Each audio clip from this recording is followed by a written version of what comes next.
gonna change that intro actually. Yeah, what? It's gonna be Party Pros. Yeah, we'll make it the Party Pros one. Well, welcome everybody to beautiful afternoon here, Wednesday.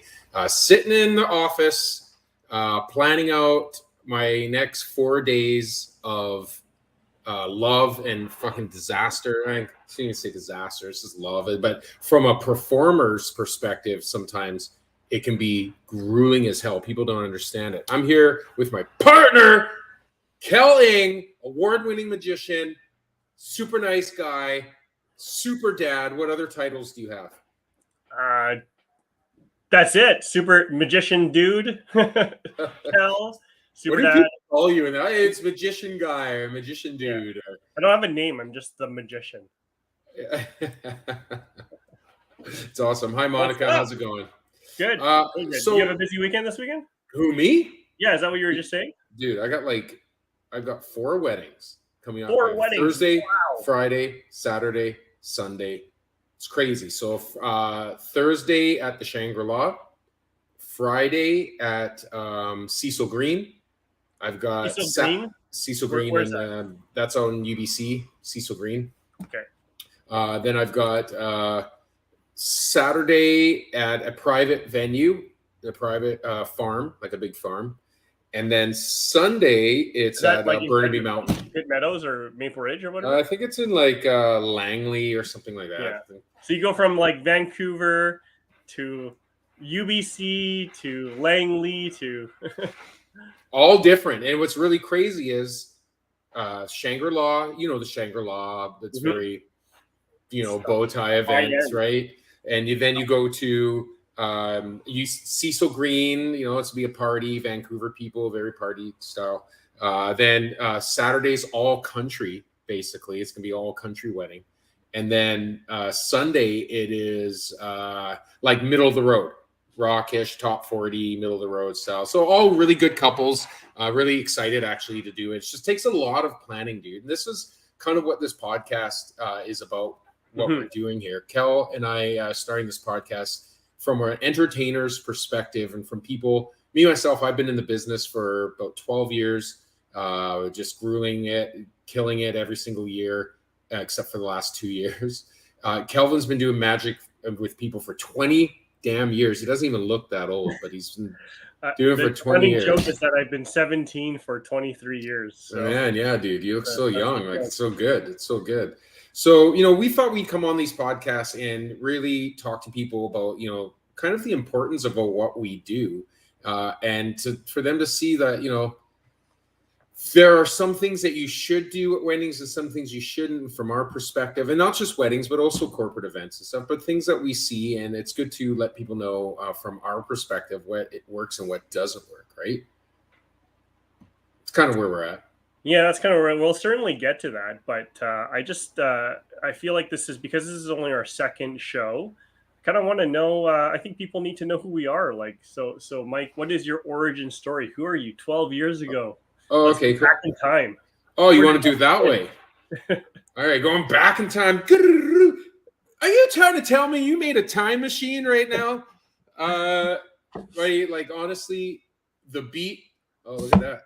The beat dropped in 2010, and it was kind of a crazy scenario. I started off as a DJ and working the bars and clubs, and living the life in a bar, and that's like no easy business either, man. Being a bar DJ. Shout out to all the bar DJs.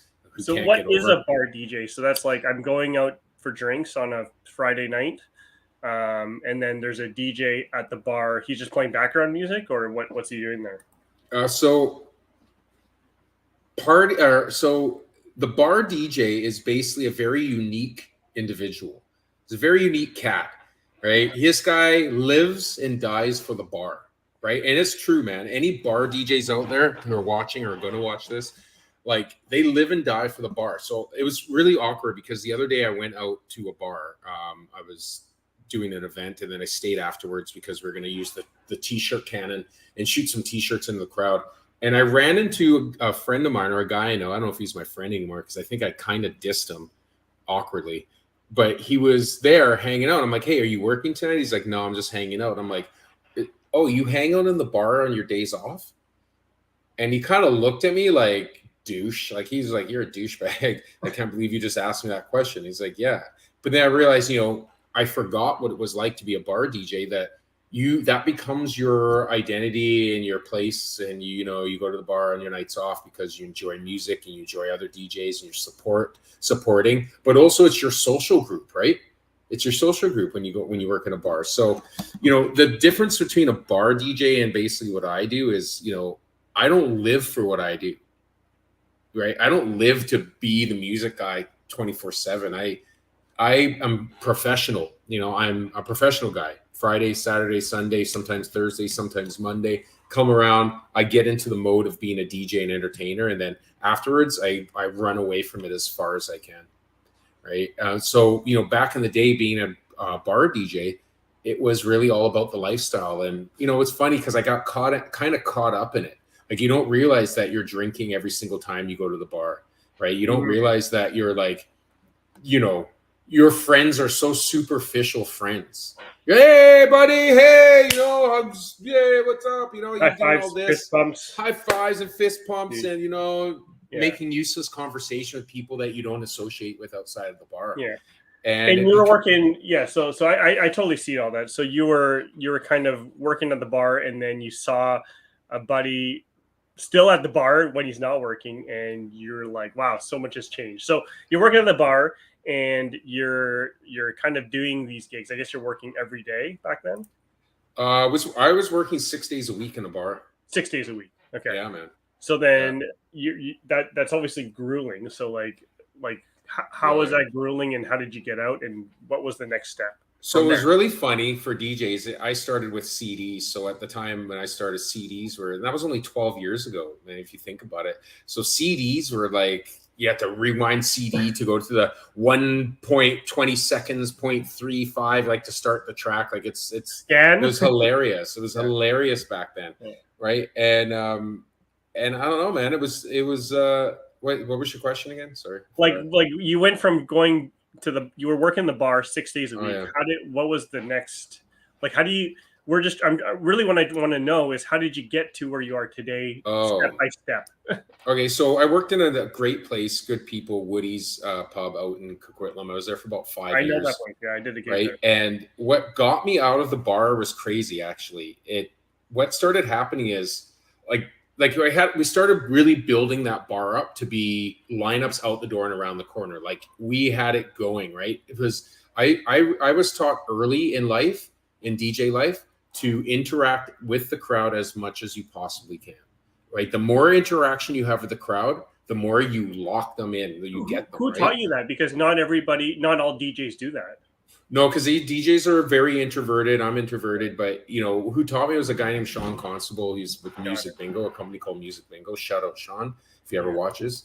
And he taught me, man, interaction is the key to everything. And even to this day in weddings, me, we do it. We're fully interactive company, what we do, right? But what got me out of the bar, and this is crazy, was it got to the point where it was so busy and there were so many people and people were requesting songs, and DJs usually didn't take requests, but I didn't care. I'm like, if you're here partying and drinking, I'll play your song. Don't come up to me without a drink in your hand and request a song, because I won't do it. But if you're ordering drinks, I'll play your song, kind of thing, right? It kind of got to that point. And then guys would come and request really stupid songs, right? Like really bad songs. And I'm like, you know what? I'm not going to play that song because it's really dumb and it's not the appropriate place for it, right? Yeah, I always look at my environment and go, you know what? This isn't appropriate. I'm not going to play this song. And so I started not playing people's songs. And then what started happening was people would confront me after the bar. So it got to a point where I was getting out of the club and walking to my car, not drinking, you know what I mean? I was done with all that. And people would be like, hey, DJ, you didn't play my song. I'm like, oh, like, go listen to it in your car. Just leave me alone. And so the final night that I worked at Woody's, I walked out to my car and these guys are like, hey, you didn't play my song, started calling me names and wanting to fight me. And I'm like, dude, I am the last guy you really truly want to fight in your life right now. Like, just step away and let's not do this. And they were like, hey, you know, whatever, blah, blah, blah, calling me names. And that was it. I lost it. And I fought this guy and I didn't have a scratch on me. Let's just say I didn't have a scratch on me. And I walked away from that saying, if I'm in these situations where I'm fighting after work, I'm out. Like I'm out. I can't do this. So then you quit. You said I'm done with this. I can't be conflicting at work. No, I can't. Over something that like I didn't. It's not really like you don't want to be playing Song Quest all night. Dude, like imagine you did a magic trick and you duped the guy and you blew him away, and then afterwards he's like, "Hey, how'd you do that trick? You made me look like an idiot. Tell me, tell me, right? You made me look like an idiot." And then he rages on you. Yeah, that's how stupid it was. And so I was like, okay, you know what? I need to get out of this and into something softer. Yeah, right? Because I was like, you know, I was kind of growing out of the position, and then I just kind of rolled into this wedding thing, man. I started doing weddings, and you know, times were back then a little bit tougher. I didn't have money, and I was like living gig to gig, and I started realizing, oh, man, I can get paid more, and then I can grow in this industry, and then that's just how it all took off, man. You know, 10, 11 years now, maybe 1,000 gigs later, and look where we are, dude. We're in there doing amazing things in crowds. Right. And growing, and we're growing, and our program is growing, which is what we'll talk about as well today, because you know, I got into the wedding industry, and since I've been in the wedding industry, all I ever see is DJ for entertainment. Like you could get belly dancers, and you can get, you know, jugglers. I've seen jugglers. I've seen like magicians. Not much until you were really the first one I saw, right? Yeah. And that's it. Like, there's a couple other weirdo entertainment things that you can do. It seems really desperate. Fire dancing, I think, and there's Bhangra dancing. There's like some of couple, but it's hard to find. It's a stretch, and it's kind of cultural too. Like if you do, you know, those ones are cultural. Yeah, it's cultural, right? Like I've been to a wedding where it was all white people, and they got this belly dancer in, and even the belly dancers, like no one's interacted with me. They feel very awkward. It's like, well, you're half naked at their wedding, and you know they're probably, you know, we're real, you know, religious type people or whatever, right? And they're just like, oh, there's a half naked, you know, women dancing, grinding on my husband. You know, it's like, it's a little tough, right? So it's really about appropriate entertainment. Yeah. You know. Okay, well, that's how you got here today. How'd you get in? So I've been a magician for about 23 years, and I started in college. I was introvert in a different way. I was very, very shy, and magic unlocked. The unlock for magic was I can go to any social situation, coffee shop, a club, anywhere, and I can just do magic and make people happy. So that thing alone was able for me to propel so far. You know, at first some people were like, oh, you can do magic, you can pick up girls and all that stuff. But like along the way, I realized, well, magic doesn't actually help me close it opens doors, but it doesn't, you know, if I can't meet a girl to save my life or keep a conversation going, you know, all the magic's not going to do it. So, so that's a myth about magic to pick up girls. It really isn't there. So then I really did magic just the sole purpose of, look, I can show people magic. It makes them feel good, which makes me feel good. And as simple as that, I kept going at it. Yeah. And then really where I fell into the wedding industry, I'll tell you this. I haven't told you this personal story, but I will. So I've been married twice now. And after my first wedding, I, as a divorcee, can tell you that there are so many things that you regret, you know, spending your money on. All right. That's me. So just playing this while you talk. Okay. So, so what I was saying is, as a divorcee, like you realize that you spent money on things that you really didn't need to spend on. And there are so much areas where you could save money or not spend the money at all, or not invite certain people that you really didn't need to invite. So that was kind of the first pain point about doing magic at weddings. Was like, well, you know, you didn't have to spend your money on these flowers or things like that. You can spend money on more useful things like entertainment. So that was kind of the first thing I realized. Well, on my second wedding around, I want to do things differently. So that was number one. The second thing was that when I started doing weddings, just really getting into it, I only did a handful of gigs. I had a friend, and this is a buddy that kind of knows me as a magician. He knows magic himself, so he knows that how hard magic can be and all that kind of stuff. And he was like, "Oh, would you want to entertain about my family, like 20, 30 kids at my wedding?" And he was really asking me to entertain a bunch of kids in the room away from the actual wedding. So it was like, wow, you really want to bring me here just to do that. And then I was booked anyway, so I couldn't do it. And he goes, "Oh, can you find someone cheap, bro?"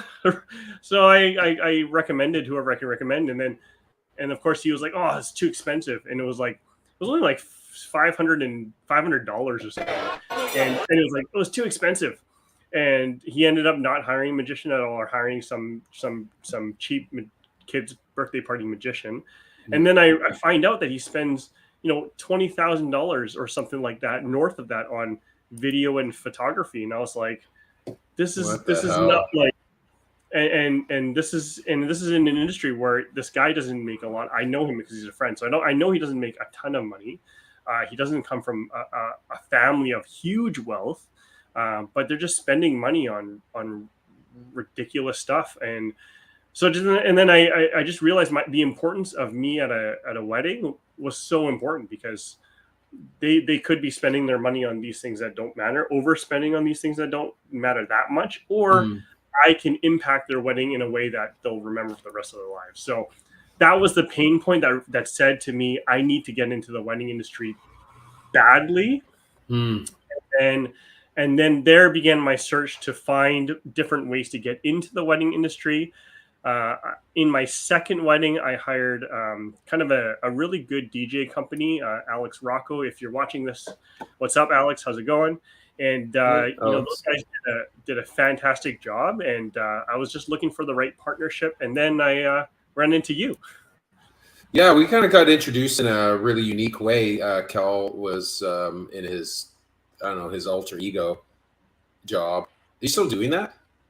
Yeah, I still do that a little bit on the side. I was an insurance broker, and I still am an insurance broker. I did some work this morning on it, but if I was to give it a percentage, it's like 25% at most on the busiest days. Oh, wow. I'm mostly full-time magic now. So yeah. That's good. And that's why that's pretty actually.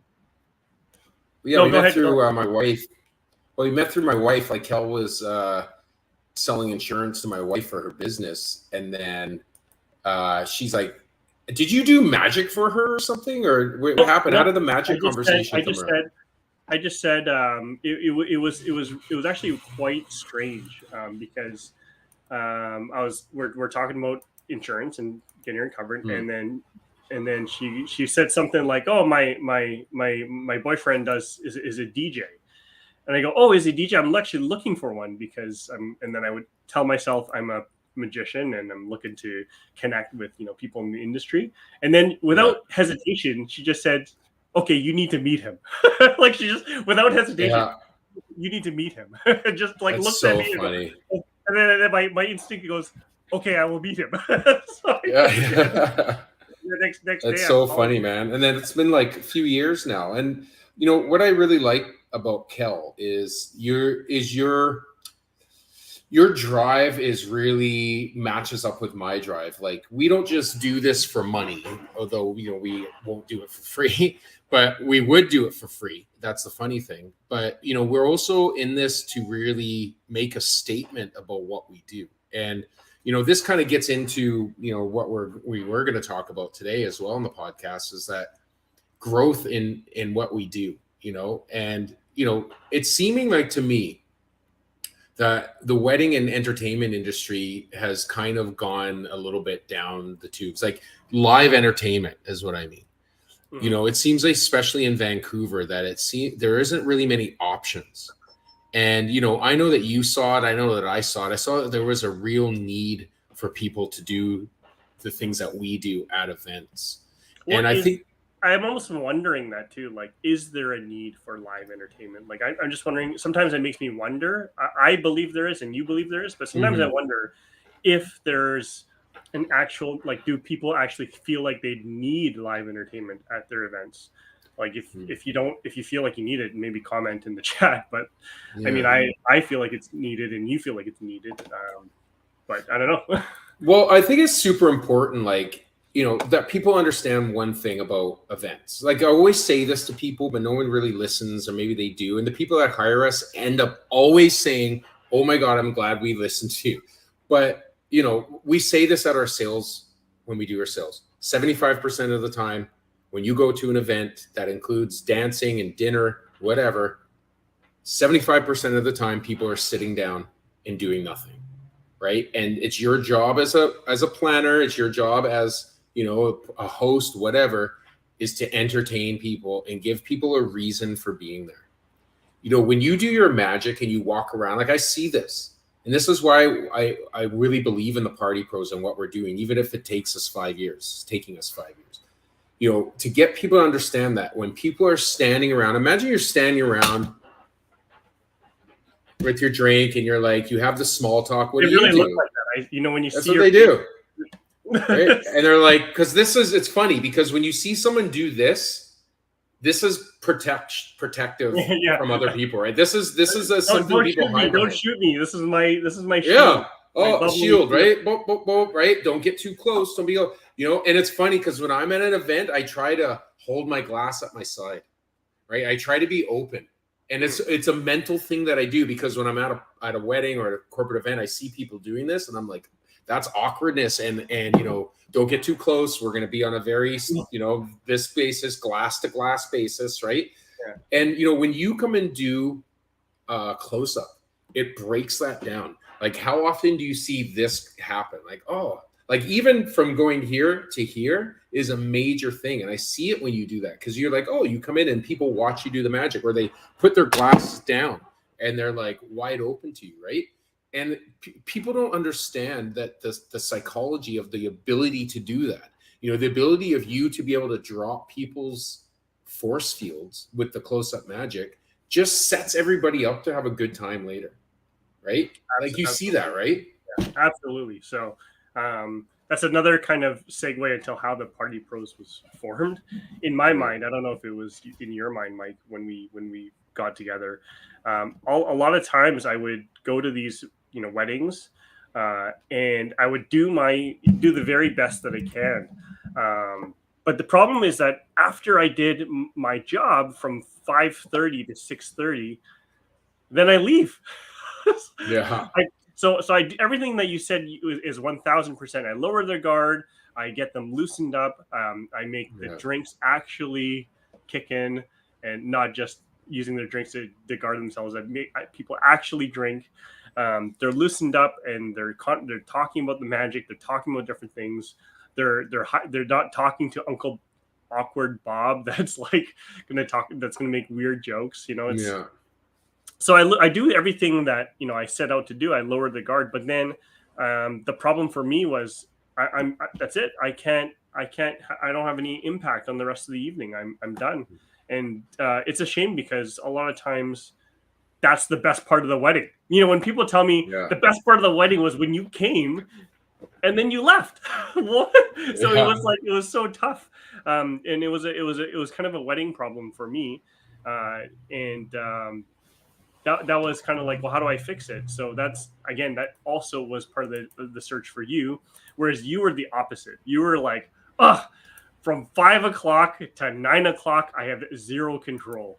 You sit there in the booth, you watch people talk, and we'll go through your side in a second, but you have to wait till the very, very, very end of the night before you get to start. So that was just a side thing I wanted to mention. True, though.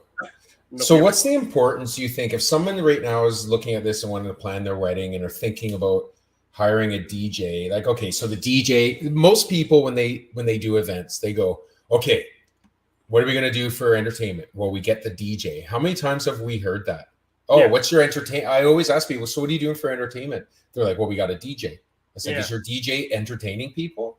How's he entertaining you, right? When they're playing music, I'm like, so that's entertaining. Like I never mean to be cheeky and saucy, but it always ends up being. I'm like, that's not entertainment. I mean, that's just your DJ. Yeah. Right. And so it's funny because when we say that to people, like, what are you doing for entertainment? Their eyes go blank. Like they're like, bah. They have no idea, right? No idea. Yeah. So how important then is it for people who are planning? Like, what is the most, like, what is something they should think about, right, when they're going to plan their event? The best parts of the compliments are always like, so and so was so funny, so and so was hilarious, or I loved that speech of yours, or it's always somebody saying something or somebody doing something. Those are kind of when the compliments look in, and of course there'll be compliments of, oh, the bride, you looked amazing, fantastic, gorgeous.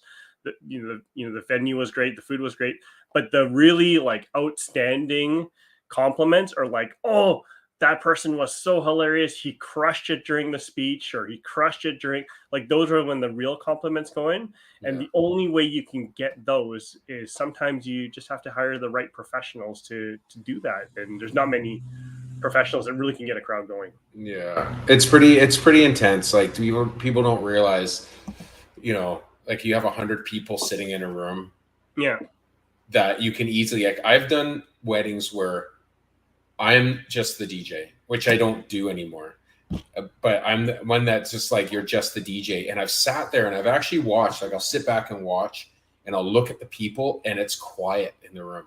Like, besides the music, it's quiet. There's nobody talking. They're not engaged with each other. Like, and then you have some guy who you think is funny, who comes up to be your MC. Mm-hmm.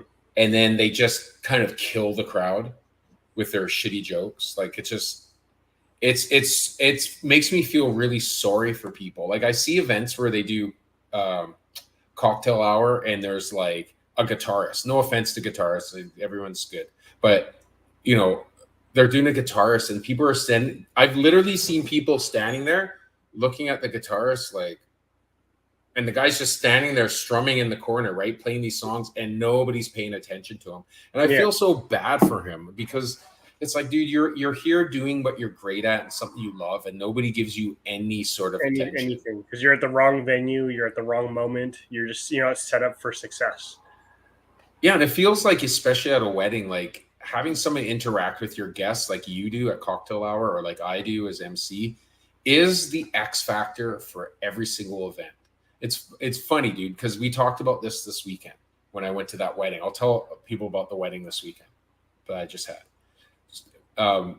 So I go to this wedding and I'm the MC, and we start everything off like normal. We do the comedy, do a little fucking magic, do a little like prize giveaway. Wait, right? let's not be confused here. You're doing magic. You did a magic trick that I taught you, yeah? Yes, I did a magic trick that Kel taught me. No, that Mike's not a magician. I'm not a magician. I'm just an entertainer who can pull the wool over people's eyes. All right? It's not truly magic. You are the magician. But I do this shit. But I do this, and everybody's like, oh my God, you feel this buzz come into the room. Like, because everybody's been engaged, right? Like, you feel it, man. Everyone's like, on a level, they get up, they go for drinks. Everyone's laughing. Like, they just had a laugh, which laughter is the X factor at an event. Laughter is it. If people aren't laughing, trust me, you're going to lose them. And everybody came up to me, and this was like, I've been just playing background music until then. I did the ceremony music. Like, I did anything that any chimpanzee could basically do playing music. Elon Musk could teach a chimpanzee to play ceremony music and background music at a wedding during dinner. Like, it's not hard. But I had 4 separate groups come up to me and say, you are the best DJ we have ever seen. You are the best DJ, hands down, I've ever seen. And I didn't even play a single song. I didn't even play a single song, dude. Yeah. Right? And this just proves our example that I don't have to play a song. I can just dress as a DJ and play some music, but it's the engagement that people are missing. And when they get that, they think you're a superstar, right? Because they're starving for any sort of interaction and engagement at an event, right? Yeah, so just unpacking that for us. You had 4 people tell you that you're the best DJ ever. Best DJ ever. We're not even DJing.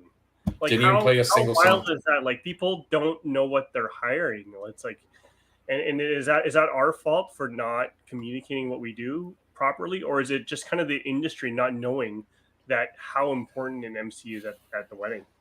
I think a little bit of it is that, you know, everybody's used to something. Like, think of how many people have actually been to an event with a DJ. It's usually always just a wedding or it's a nightclub, right? Yeah. So there's, you know, if you work for a corporation, maybe you had a DJ at your corporation, right? Think about how many people have engaged with a magician, maybe at your kid's party, you know, maybe at like a corporate event on the street, a street busker magician. Yeah, you might see one. Yeah. Right. So there's very limited times in your life where you actually interact with these sort of performers. And when you do, generally it's standard, right? It's standard DJ, it's standard magician. Usually it's kids magician, right? Usually it's not a corporate guy like you. Yeah.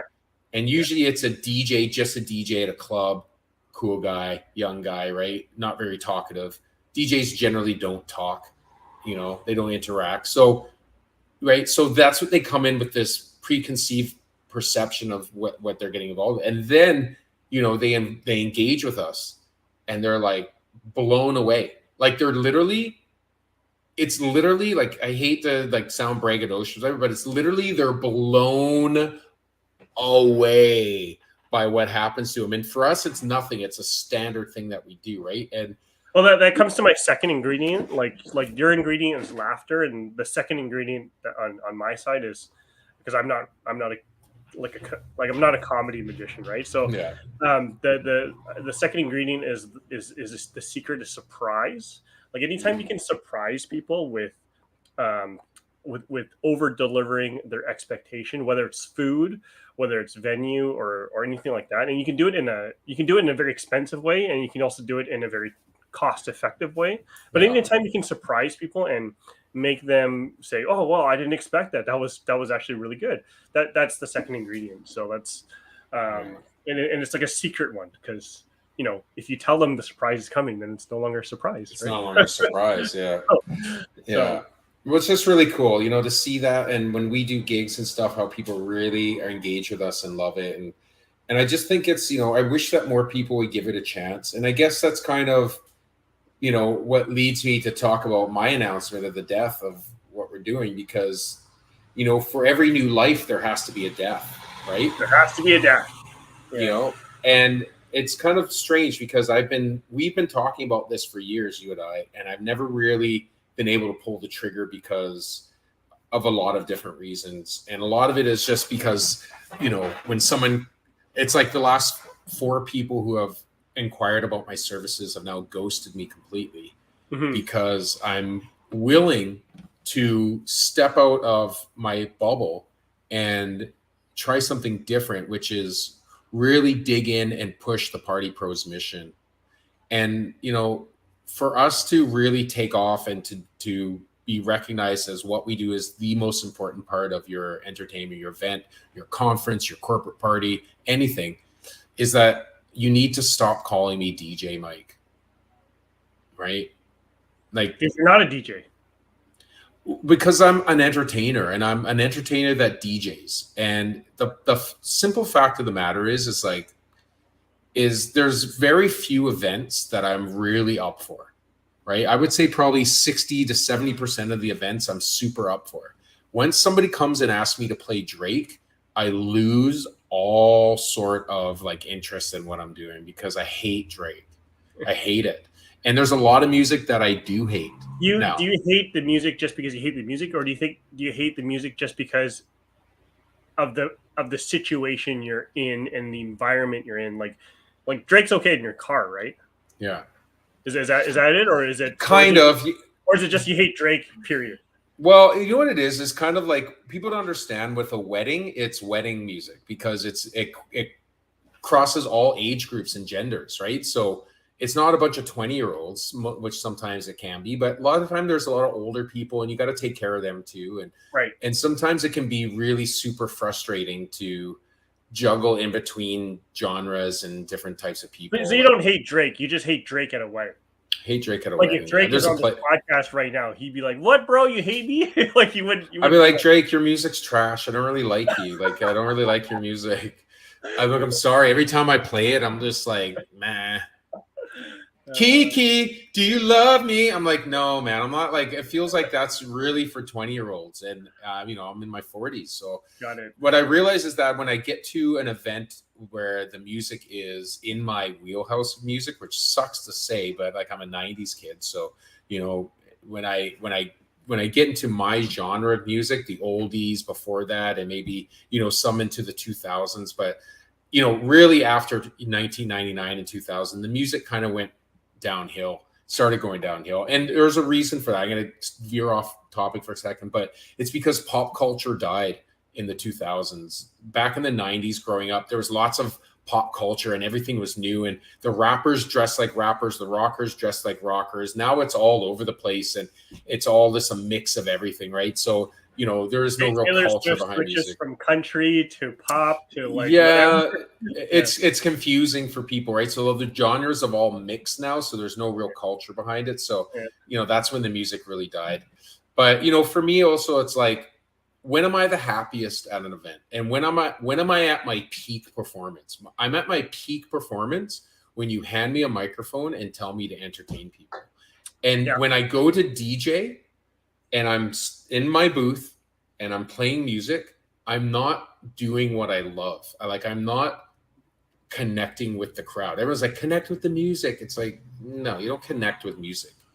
When people are drunk, they're just like listening to music. They're not connecting with me. So the power is 100% out of my hands. And I just realized that when I'm not in control of making your event awesome, then I'm out. I check out, right? And 1,000%. And not to toot my own horn and take credit for it, but I've always said, when you did a great job at an event and I'm there with you, Mike, I'm like, oh, awesome, you killed that bit, or you killed that set, or you killed that game, or you killed that joke was hilarious. But I'll never say oh, that song you played, that was the best song ever. It's not like it's hilarious. It's hilarious. But it's just based on the compliments that I've given you, because I'm an insider. I know the industry, and I know you. It's not like I'll ever say oh, Mike, you were the best DJ that night. You were on your game. What game are you as a DJ, right? Yeah. But yet, time and time again, I'm the only one that compliments you on being an MC. I'm the only one that tells you over and over again you should be an MC. But it's also we need to kill AC DJ. We need to murder him, and we need to let people know the wedding MC is here. Yeah, and it's kind of crazy because if I actually. I do still care, and I still have a lot of gigs, and I still DJ, and probably I'm going to say 70% of those gigs that I do, I'm still going to do great at DJing. DJing is not hard. It's a mental game is what it is most of the time, right? And, I always believe in trying to give power to the people, but sometimes as a DJ, you can't give people too much power, like request forms. I do request forms. And then you get songs, and then you're weirdly obligated to play that song. Can you play Enigma? Yeah, I get some of the craziest songs that DJs don't want to play. One, Stairway to Heaven. People request Stairway to Heaven or Hotel California all the time. I'm like, I can't just switch to Stairway to Heaven 6-minute song and Hotel. It's crazy. Or when people are they want hardcore rap and stuff, and and it's just I can't play this, man. There's other people here that will look at me and go, what the hell is this, right? When I get to a wedding where it's just play the standards and play fun music and it's all over the board, those are the weddings I thrive at, man. I kill it with the dance floor and with the dancing.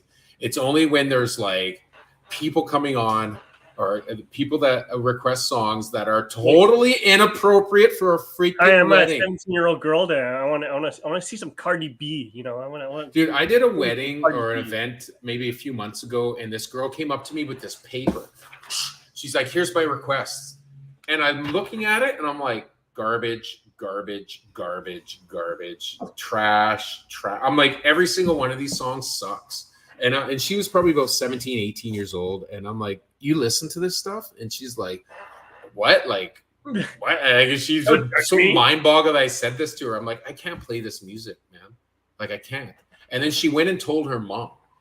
And then she brought her mom back. And I'm looking at her like, did you go tell your mom? And she's looking at me like, oh, like I put it right on her. And her mom's just like, what's the music? So I said, this is what your kid wants me to play and what is listening to.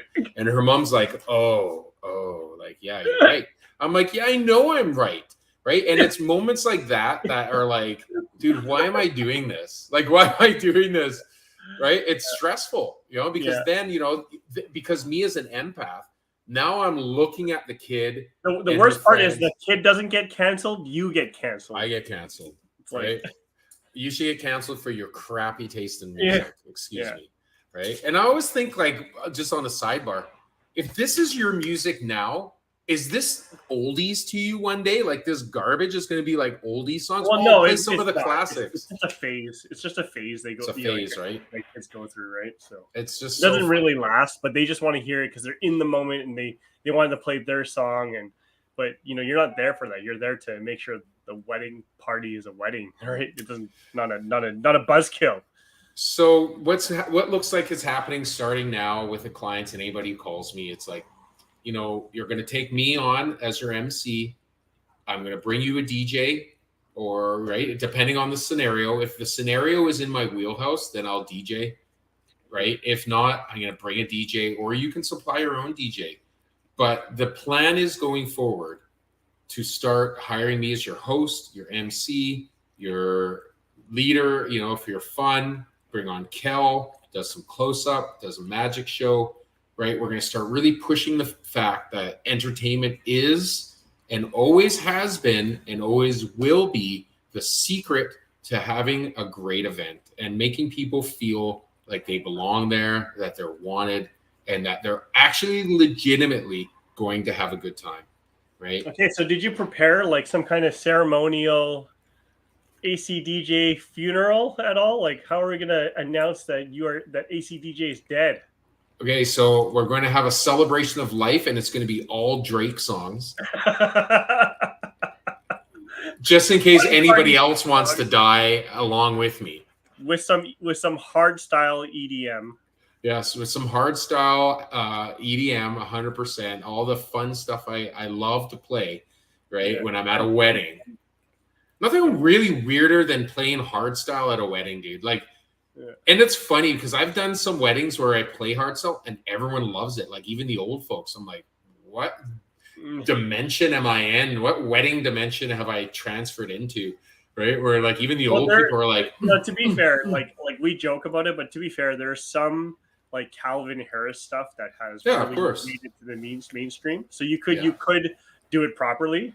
But it's when the 17-year-old, 18-year-old kid wants you just to play the unpopular, drug-induced EDM hardstyle stuff. It's hardcore. So, going forward, Kel, I mean, getting out of this podcast episode, which we'll hit up again in the next couple of days after the weddings. After this wedding, 4 days, let's get back on Tuesday, and we'll break down what happened during that wedding session for me. But getting out of this, so anybody watching this, I want to these 4 weddings. These are DJ and MC, or what are these? One is DJ. The other 3 are DJ MC. Oh, actually, 2 are just DJ and 2 are MC. Oh, so you got a mixed bag: 2 DJ only, and 2 MC and DJ. Yeah. Yep. And it's funny because one DJ only is like club vibe, and I'm like kind of cool with it. I'm like, you know what? Yeah, I'm cool with it. I prep for it. I'm like, yeah, I like some of the music, and I prepared some remixes and some good songs. Until you hear the speeches in the actual event, that might not. I'll die. That's going to kill me. Like I just hope the MC's good because it's the one thing that just gets me every single time. And everybody listening. Don't ever, and I've seen it the last couple months, and whatever it is, whatever. But don't ever do where I'm going with this, Kel. John, put your hand on top of Sarah's. John, this is the last time you'll ever have the upper hand on your wife. Oh, ho, ho, ho, ho. The crowd goes wild. And they always do. But that just means someone Googled their speech, and it's just yeah. I hate that joke because, like I said, I've been I've been previously married and previously divorced, and like, in my first wedding, I heard those jokes. I heard a lot of the upper hand jokes, and always say you're sorry, always say she's right, and all this stuff. And if I went through the details of what happened, I will tell you she was not right. She was not right. From a jaded married man. So all those people that told me to say sorry and always say yes and always give her the upper hand, you're wrong. Yeah. Totally off. Oh, it's so funny. Okay, so we'll reconnect on Tuesday. Right? We'll see how it went for me this weekend. If you got any comments or you want to make any song suggestions to me on my last months of DJing that I should be playing, go ahead and put them in the comments on top of this. And if you're looking for a good time, you want to have some professionals, some party professionals at your event to really bring up the energy and bring up the excitement and fun on there, you can look no further than the Party Pros. Kelvin and I, we get it done.